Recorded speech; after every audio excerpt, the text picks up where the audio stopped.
बिस्मिल्लाहिर्रहमानिर्रहीम। अस्सलाम वालेकुम क्लास 9। उम्मीद है कि आप सब स्टूडेंट्स खैरियत से होंगे। द मिशन मैथ में मैं आपका वेलकम करती हूँ। स्टूडेंट्स, आज हम एक्सरसाइज नंबर 1.1 का सम नंबर 2 करेंगे। ठीक है, सम नंबर 1 मैंने अपनी वीडियो में अपलोड कर दिया, आप जाकर इजीली देख सकते हैं। स्टूडेंट्स, वीडियो देखने से पहले मेरी वीडियो को लाइक कर दें, सब्सक्राइब कर दें और बेल आइकन के बटन को पुश करना मत भूलें ताकि मेरी हर आने वाली नई वीडियो आपको इजीली अवेलेबल हो। चलें जी, हम अपने question number sum exercise number 1.1 के सम नंबर 2 की तरफ चलते हैं। सम नंबर 2 का फर्स्ट उसकी स्टेटमेंट है represent the following numbers on number line. उसने कहा है कि जो नंबर्स हैं ना, नीचे दिए हुए नंबर्स, इनको नंबर लाइन पे रिप्रेजेंट करना है। ठीक है, तो फर्स्ट नंबर है हमारा √2। हमने √2 को नंबर लाइन पर रिप्रेजेंट करना है। तो सबसे पहले देखें, बिस्मिल्लाहिर्रहमानिर्रहीम। √2 है हमारे पास पहला क्वेश्चन। ठीक है, हमारे पास एक नंबर लाइन हमने ड्रॉ करनी है। जो हमने नंबर लाइन ड्रॉ करनी है उसको हमने स्केल की मदद से ड्रॉ करना है। और ये देखें, मैंने यहाँ पर नंबर लाइन ड्रॉ की है 12 सेंटीमीटर की। आप किसी तरह की भी सेंटीमीटर की नंबर लाइन ड्रॉ कर सकते हैं, मेजरमेंट किसी तरह की भी हो सकती है, लेकिन आपने इसके अंदर जो डिस्टेंस रखना है वो इक्वल डिस्टेंस रखना है। ठीक है, इसमें ये जो लाइंस लगी हुई हैं, इनमें देखें इक्वल डिस्टेंस है। मैंने 2 सेंटीमीटर का डिस्टेंस रखा हुआ है। ठीक है, तो आपने भी जो डिस्टेंस रखना है इक्वल डिस्टेंस रखना है ताकि ईजीली इसको हम सोल्व कर सकें। अब आपको पता होना चाहिए कि नंबर लाइन में सेंटर में हम मिड में ज़ीरो लगाते हैं। ठीक है, ज़ीरो लगाते हैं और नंबर लाइन के एक तरफ यानी कि राइट साइड पे पॉजिटिव इंटीजर्स होते हैं और लेफ़्ट साइड पे नेगेटिव इंटीजर्स होते हैं। ठीक है, तो सबसे पहले हमने 1 से स्टार्ट करना है। यहाँ 1 आएगा, यहाँ 2 आएगा और दूसरी साइड पे नेगेटिव इंटीजर्स आएंगे -1 -2। ठीक है, ये हमारी नंबर लाइन बन चुकी है। अब हमने फाइंड करना है √2 को रिप्रेजेंट करना है कि ये यहाँ पर कहाँ लाई करता है। ठीक है, तो सबसे पहले कैलकुलेटर पकड़ते हैं और कैलकुलेटर पे हम √2 फाइंड करते हैं। अगर हम √2 का आंसर लेते हैं तो √2 का आंसर आ रहा है 1.4142। ठीक है, सो ऑन। तो यहाँ पे हम लिख लेते हैं कि इसका √2 का आंसर क्या आ रहा है 1.4142। ठीक है, समथिंग। अब इसका मतलब ये है, अंडर रूट का आंसर लेने का मतलब ये है कि हमें ये पता चल जाए कि जो √2 है वो कहाँ लाई कर रहा है, इस लाइन नंबर लाइन में कहाँ पे लाई कर रहा है। तो हमने देखना है, यहाँ पे उसने लिखा हुआ है 1.2 और 1 है भी पॉजिटिव, तो पॉजिटिव में हम देखेंगे इसका मतलब है कि 1 और 2 के दरमियान यहाँ कहीं √2 लाई कर रहा है। ठीक है, यहाँ पे कहीं हमने इसको रिप्रेजेंट करना है। तो उसके लिए सबसे पहले हम क्या करेंगे, इसके लिए सबसे पहले हम यहाँ पे स्केल पकड़ेंगे और 0 से ये वाले 1 के दरमियान एक लाइन ड्रॉ कर देंगे। ठीक है, 0 से 1 के दरमियान एक लाइन ड्रॉ कर देंगे। ये 0 से 1 के दरमियान एक लाइन ड्रॉ कर दी। ठीक है, देन हमने क्या करना है, जितनी लाइन जिस सेंटीमीटर की यहाँ पर ड्रॉ की है उतने ही सेंटीमीटर की लाइन यहाँ सामने भी ड्रॉ कर देंगे। ठीक है, ये इस पे रख के ये देखें, ये 2 सेंटीमीटर की लाइन हमने ड्रॉ कर दी। उसके बाद क्या करना है, हमने इस पॉइंट को इस पॉइंट के साथ ज्वाइन कर देना है। ठीक है, हमने इस पॉइंट को इस पॉइंट के साथ ज्वाइन कर देना, कर दिया। अब देखें, हमने क्या करना है, यहाँ पर इसको ऐसे बना देना है कि यह हमारा राइट एंगल है। ठीक है, और अब देखें, यहाँ पर ये जो हमारे पास आंसर आया ये √2 में यानी कि आ चुका है। अब हमने क्या करना है, सबसे पहले अपनी कंपास को पकड़ना है। ठीक है, और ये इस पॉइंट से लेकर इस पॉइंट तक अपनी कंपास को ओपन कर लेना है। ठीक है, सबसे पहले हमने क्या करना है, कंपास पकड़नी है और इस पॉइंट से लेकर इस पॉइंट तक कंपास को सेट कर देना है। जब हमारी कंपास सेट हो जाएगी, हमने यहाँ पर एक आर्क ड्रॉ कर देना है। ठीक है, ये देखो आर्क ड्रॉ कर दिया। अब जो हमारे पास ये पॉइंट आया है ये हमारा √2 है। ठीक है, इसका मतलब है कि यहाँ पर √2 लाई कर रहा है। बिस्मिल्लाहिर्रहमानिर्रहीम। अब चलते हैं अगले क्वेश्चन की तरफ, √3। ठीक है, जैसे हमने नेक्स्ट क्वेश्चन में सब कुछ ड्रॉ किया है वैसे ही करेंगे। यहाँ पर भी पहले सेंटर में लिखेंगे 0, उसके बाद लिखेंगे 1, फिर 2, फिर यहाँ पर भी -1 -2।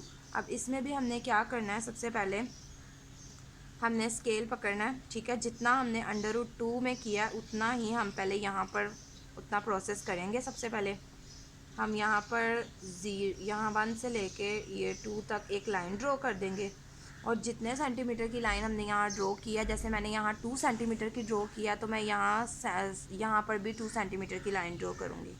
तो उतने ही सेंटीमीटर की लाइन हमने यहाँ पर ड्रॉ कर दी। अब देन हमने इन दो पॉइंट्स को मिला देना है। ये हमने मिला दिया। √2 हमने यहाँ तक कर लिया था, लेकिन ये है √3। तो इसके लिए हमने क्या करना है कि जो ये हमारा फासला है, ये हमने देखना है ये कितने सेंटीमीटर का है। ये तकरीबन बन रहा है 2 पॉइंट समथिंग सेंटीमीटर का बन रहा है, यानी कि 2.8 या 2.9 सेंटीमीटर का बन रहा है। 2.8 सेंटीमीटर का है, ठीक है। तो उसी सेंटीमीटर का हमने यहाँ पर इतनी लाइन एक ड्रॉ कर देनी है, ठीक है। 2.8 सेंटीमीटर की यहाँ पे एक लाइन ड्रॉ कर देनी है, ठीक है। उसके बाद हमने इस लाइन को इस लाइन के साथ मिला देना है। अब हमने क्या करना है, हमने अपनी कंपास पकड़नी है, ठीक है। और ये जो फासला है इस तक हमने इसको कंपास को खोल लेना है, ओपन कर लेना है। उसके बाद हमने यहाँ पर भी एक आर्क ड्रॉ कर देना है, ठीक है। ये हमने आर्क ड्रॉ कर दिया। आर्क ड्रॉ किया तो इसका मतलब है हमें ये पता चल रहा है कि हमारा जो √2 है वो √3 यहाँ लाई कर रहा है, ठीक है। देन उसके बाद देखें यहाँ पे है हमारे पास 4 होल नंबर। नेक्स्ट क्वेश्चन है 4 होल नंबर 1/3, ठीक है। 4 होल नंबर 1/3 का मतलब है कि 4 मुकम्मल, और 4 के बाद हमने 1/3 को लाई करना है, यानी कि बताना है कि 4 के बाद 4 होल नंबर 1/3 कहाँ आ रहा है, यानी कि 4 के बाद 1/3 कहाँ आ रहा है। तो उसके लिए सबसे पहले हमने नंबर लाइन ड्रॉ करनी है। चूँकि यहाँ पे पॉजिटिव इंटीजर्स की बात हो रही है तो हम पॉजिटिव इंटीजर्स ही लिखते हैं। हम यहाँ पे 0 1 2 3 4, ठीक है, ऐसे लिख लेते हैं। अब ये देखिए उसने कहा है 4 मुकम्मल, तो 4 हमने कंप्लीट लेना है। उसके बाद 1/3 की बात हो रही है, तो 1/3 का मतलब है कि आपने पहले इतने पार्ट को यहाँ से जो यहाँ तक का पार्ट है उसको 3 पार्ट्स में डिवाइड कर देना, ठीक है।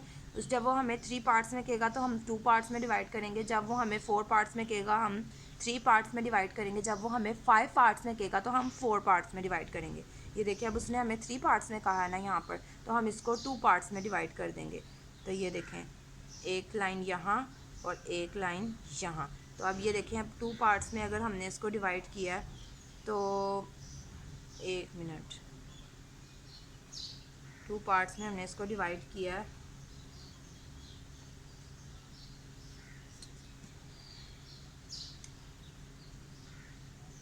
टू पार्ट्स में हमने इसको डिवाइड किया, तो ये देखें यहाँ पे ऑटोमेटिकली 3 पार्ट्स बन गया है। यहाँ से यहाँ तक 1, यहाँ से यहाँ तक 2 और यहाँ से यहाँ तक 3, ठीक है। तो हमने क्या करना है, उसने हमें कहा है 4 होल नंबर 1/3, तो 4 के बाद 1/3 यानी कि 1 पहला हिस्सा, ये 1 पार्ट है, ये 2 है, ये 3 है। 3 पार्ट्स में तकसीम कर दिया, लेकिन वो 1 वाला कह रहा है। तो हमने यहाँ पर एक ऐसे लाइन छोटी सी ड्रॉ करके बता देना है कि ये है हमारा 4 होल नंबर 1/3। अब नेक्स्ट क्वेश्चन देखें। नेक्स्ट क्वेश्चन है -2 होल नंबर 1/7, ठीक है। -2 होल नंबर 1/7, उसमें देखें नेगेटिव इंटीजर्स की बात की हुई है, ठीक है। तो हमने सबसे पहले नेगेटिव की करनी है, तो उसके लिए हमने यहाँ पर 0 ड्रॉ कर देना सेंटर में। यहाँ पे पॉजिटिव इंटीजर आएगा और यहाँ पर आएगा नेगेटिव इंटीजर्स, ठीक है। ये आ गए नेगेटिव इंटीजर्स। अब देखें हमने उसने हमें कहा है कि -2 यानी कि -2 कंप्लीट, और उसके आगे हमने 7 लाइंस ड्रॉ कर देनी है। तो मैंने आपको कहा था जब 7 कहेंगे तो आपने 6 लाइंस ड्रॉ करनी है। तो यहाँ पे हम 6 लाइंस ड्रॉ करते हैं। 1 2 3 4 5 6, ठीक है। ये 6 लाइंस ड्रॉ हो गई, लेकिन उसने हमें क्या कहा है कि उन 6 लाइंस में से हमने 1 लाइन, पहली लाइन को लेना है। तो यहाँ पर ये लाई करेगा -2, यहाँ पर -2 होल नंबर 1/7 कि हमने -2 के बाद उसको 6 इक्वल पार्ट्स में डिवाइड किया, तो वो 7 में ऑटोमेटिकली डिवाइड हो गया। और साथ में हमने यहाँ पे उसने बताया कि 1 वाले पार्ट में लाई करना, तो हमने 1 वाली लाइन जो पहली लाइन आ रही थी उसको हमने रिप्रेजेंट कर दिया नंबर लाइन पे कि -2 होल नंबर 1/7। 7। देन क्वेश्चन है हमारा 5/8, ठीक है, 5/8 है। तो उसके लिए हमने क्या करना है, यहाँ पे 5/8 का अगर हम कैलकुलेटर पे आंसर लेते हैं, ठीक है, कैलकुलेटर पे अगर हम 5/8 को फाइंड करते हैं, 5 डिवाइडेड बाई 8, तो हमारे पास आ रहा है 0.625, ठीक है। तो यानी कि हमने इसको ज़ीरो के बाद रिप्रेजेंट करना है। इससे हमें ये पता चल रहा है कि इसका जो जहाँ पे भी इसको रिप्रेजेंट करना है ना, ज़ीरो के बाद रिप्रेजेंट करना है। तो 0, 1, 2 और यहाँ पर नेगेटिव इंटीजर्स आ जाएंगे -1, -2। अब इसको यहाँ से यहाँ के दरमियान कहीं पे हमने रिप्रेजेंट करना है, तो उसके लिए उसने क्या कहा, कितनी लाइंस ड्रॉ करनी है, 8, लेकिन हम कितनी ड्रॉ करेंगे, 7। हमने एक लाइन कम करके ड्रॉ करनी है, तो वो हमारी इक्वल लाइंस ड्रॉ हो जाएंगी। तो अब हम यहाँ पे ड्रॉ करते हैं 7 लाइंस, 1, 2, 3, 4, 5, 6, 7। ये देखें 7 लाइंस ड्रॉ हो गई। मगर अगर इसको हम काउंट करें तो ये टोटल 8 पार्ट्स में डिवाइड हो गया। ये देखें, यहाँ से यहाँ तक 1, यहाँ से यहाँ तक 2, यहाँ से यहाँ तक 3, यहाँ से यहाँ तक 4, यहाँ तक 5, यहाँ तक 6, यहाँ तक 7 और यहाँ तक 8। देखें ये एक इक्वल पार्ट्स में डिवाइड हो गया। लेकिन उसने हमें क्या कहा है कि 5/8, यानी कि हमने इसमें 5वां हिस्सा लेना है। 1, 2, 3, 4, 5, ये वाली लाइन हमने थोड़ी सी लंबी करके इसको यहाँ पे रिप्रेजेंट कर देना है कि 5/8 यहाँ पे रिप्रेजेंट हो रहा है, ठीक है। देन उसके बाद है 2/3/4, ठीक है। 2/3/4 का मतलब है कि 2 मुकम्मल और उसके बाद आपने 4 इक्वल पार्ट्स में डिवाइड कर देना, ठीक है। तो यहाँ पे देखें सबसे पहले है 0, -1, -2 और यहाँ पे है 1 और 2, ठीक है। तो 2 मुकम्मल यानी कि पॉजिटिव इंटीजर की बात हो रही है, तो यहाँ 2 आ जाएगा। और उसके बाद उसने लिखा हुआ है 3/4, यानी कि आपने इसके बाद 4 पार्ट्स में डिवाइड करना है, लेकिन हम कितने पार्ट्स में डिवाइड करेंगे उसको, 3 पार्ट्स में। तो यहाँ पे हम 3 लाइन्स लगा देते हैं, 1, 2, 3, ठीक है। ये हमने लगा दी, तो ये ऑटोमेटिकली 4 पार्ट्स में डिवाइड हो गया। अब उसने कहा 3/4 हमने तीसरा हिस्सा लेना है, तो 1, 2, 3 यहाँ पर हम इसको नंबर लाइन पे शो कर देंगे।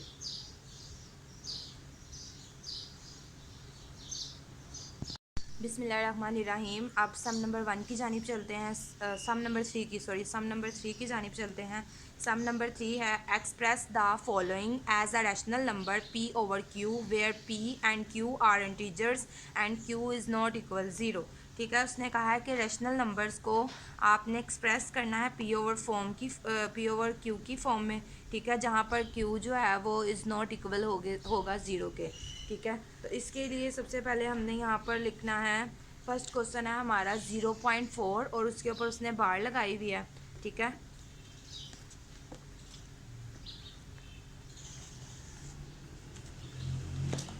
ज़ीरो 0.4 है और उसके ऊपर है बार, ठीक है।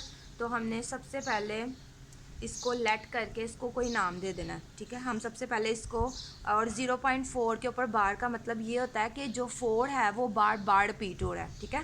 4 जो है वो बार बार रिपीट हो रहा है, तो उसको सबसे पहले हम लिख लेते हैं कि 4, पहले तो इसको लेट कर लेते हैं x के इक्वल। फर्स्ट पॉइंट में इसको हम लेट कर लेते हैं x के इक्वल, इसको हमने नाम दे दिया। देन हम बता देते हैं इसको कि ये जो बार है इसको हम ख़त्म करके 4 जो है उसको 3 टाइम्स या 4 टाइम्स दोबारा रिपीट करके लिख देते हैं, 0.444 सो ऑन, ठीक है। इसका मतलब है कि ये चलता ही जा रहा है कंटिन्यूसली। और बार का मतलब मैंने आपको बता दिया कि बार का मतलब है कि ये वैल्यू जो पॉइंट के बाद लिखी है जिसके ऊपर बार है वो बार बार रिपीट हो रही है, ठीक है। अब इसके बाद हमने क्या करना है, अगर यहाँ देखें पॉइंट के बाद 1 वैल्यू होगी तो आपने 10 से मल्टीप्लाई करना है इस पूरी वैल्यू को, और अगर यहाँ पर पॉइंट के बाद 2 वैल्यूज़ हैं तो आपने 100 के साथ करना है। अगर पॉइंट के बाद 3 वैल्यूज़ हैं तो आपने 1000 के साथ मल्टीप्लाई करना है, ठीक है। यहाँ पॉइंट के बाद चूँकि 1 वैल्यू है इसलिए हम यहाँ पर 10 के साथ दोनों साइड्स को मल्टीप्लाई करेंगे। हम लिखेंगे multiply by 10 on both sides. हमने दोनों साइड्स को मल्टीप्लाई कर देना है 10 के साथ, और ये इसको नाम दे देना है हमने इक्वेशन 1 का। ये हमारी जो है ये इक्वेशन 1 है, ठीक है। अब इसको इस पूरी इक्वेशन को 10 के साथ मल्टीप्लाई कर देना है। 10x ज़ा 10x, ठीक है। और 10 को जब कैलकुलेटर पे मल्टीप्लाई करेंगे 0.444 से, तो हमारे पास आ रहा है 4.44 सो ऑन, ठीक है। अब इसके बाद देखें, यहाँ पर अब हमने इसको इक्वेशन 2 का नाम दे देना है, ठीक है। इक्वेशन 2 का नाम दे देंगे। अब हमने करनी है सब्ट्रैक्टिंग। इक्वेशन 2 के साथ इक्वेशन 1 की हमने कर देनी है सब्ट्रैक्टिंग। तो सबसे पहले हम यहाँ पे लिखेंगे सब्ट्रैक्टिंग इक्वेशन 1 फ्रॉम इक्वेशन 2, ठीक है। इक्वेशन 2 के साथ 2 में से हमने इक्वेशन 1 को सब्ट्रैक्ट कर देना। तो सबसे पहले हम 2 का लिखेंगे, 10x लिखेंगे, फिर उसके बाद माइनस लगा के x लिखेंगे। उसके बाद हम यहाँ पे 4.44 सो ऑन लिख कर यहाँ माइनस लगाएंगे और 0.444 लिखेंगे, ठीक है।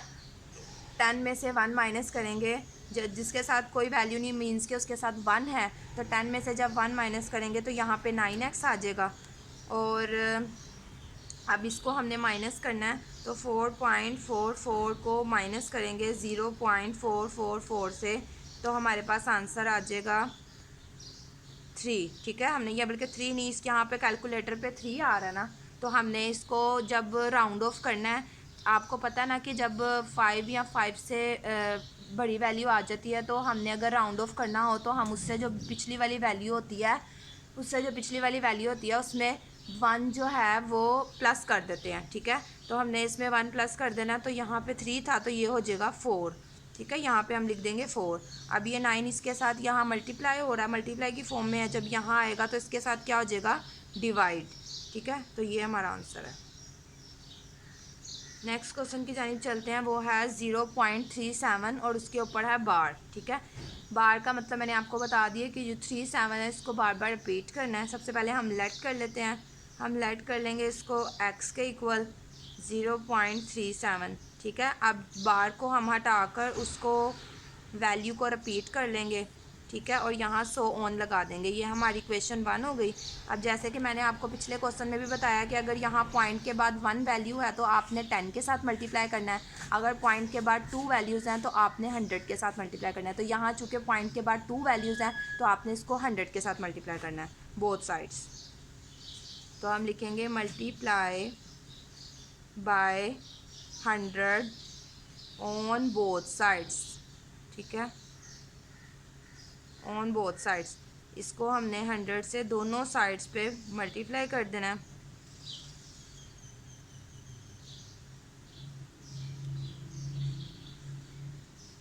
अब ये देखें, 100 को जब x के साथ हमने मल्टीप्लाई किया है तो यहाँ आएगा 100x, और जब 100 को मल्टीप्लाई करेंगे 100 मल्टीप्लाई बाय 0.3737, तो हमारे पास आंसर आ जाएगा 37 आ रहा है, ठीक है, 37.37 सो ऑन, ठीक है। ये हमारी हो गई इक्वेशन 2।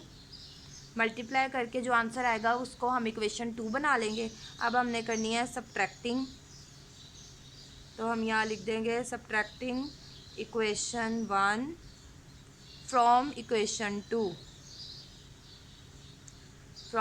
2, ठीक है। Subtracting equation 1 from equation 2।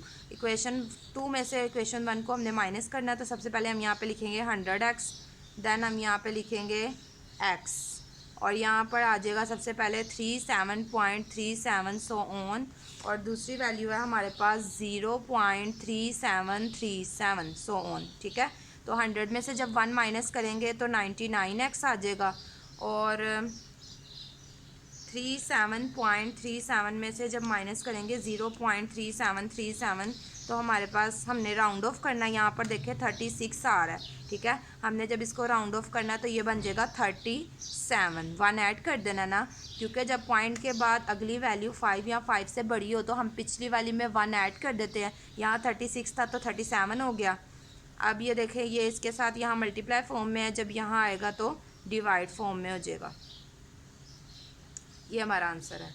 Next question की तरफ चलते हैं। नेक्स्ट क्वेश्चन है 0.21 और उसके ऊपर बार है। इसको सबसे पहले लेट कर लेते हैं x के इक्वल, ठीक है। इसको हमने सबसे पहले x के इक्वल लेट कर लिया है। अब देन हमने इसको बार बार रिपीटिंग फॉर्म में लिख देना है, यानी कि बार को हमने स्किप कर देना है यहाँ पे और इसको रिपीट फॉर्म में लिख के बता देना कि ये वैल्यू है और इसको इक्वेशन 1 का नाम दे देंगे, ठीक है। देन अब हमने इसको मल्टीप्लाई करना है 100 से, क्योंकि मैंने आपको पहले भी बताया कि पॉइंट के बाद एक वैल्यू हो तो 10 से मल्टीप्लाई करना है, पॉइंट के बाद अगर 2 वैल्यूज़ हैं तो 100 से करना है। तो यहाँ पॉइंट के बाद चूँकि 2 वैल्यूज़ है इसलिए हम इसको 100 के साथ मल्टीप्लाई करेंगे। तो हम यहाँ लिख देंगे multiply by 100 on both sides, ठीक है। अब दोनों साइड पर हम इसको 100 से मल्टीप्लाई कर देंगे। 100x जा 100x हो जाएगा और 100 को जब हम मल्टीप्लाई करेंगे 0.2121 से तो हमारे पास यहाँ आ जाएगा 21.21, ठीक है। अब ये हमारी हो गई इक्वेशन 2। अब मैंने करनी है सब्ट्रैक्टिंग, ठीक है। सब्ट्रैक्टिंग करेंगे तो सब्ट्रैक्टिंग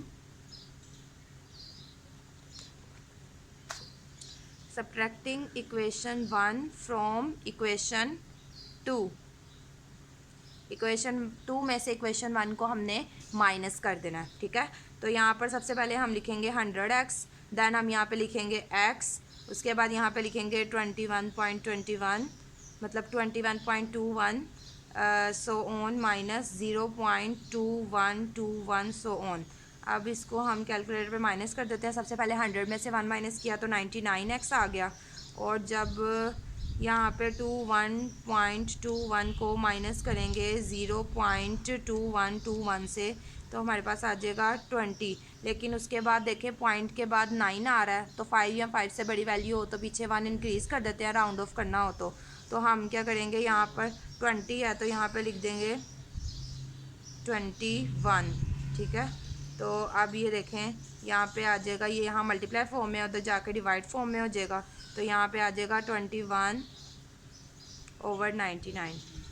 उम्मीद है कि आपको मेरी ये काविश पसंद आई होगी, मेरी वीडियो भी अच्छी लगी होगी। और अगर स्टूडेंट्स मेरी वीडियो से आपको थोड़ा सा भी फ़ायदा हो तो प्लीज़ उसे लाइक कर दीजिए, उसे सब्सक्राइब कर दीजिए।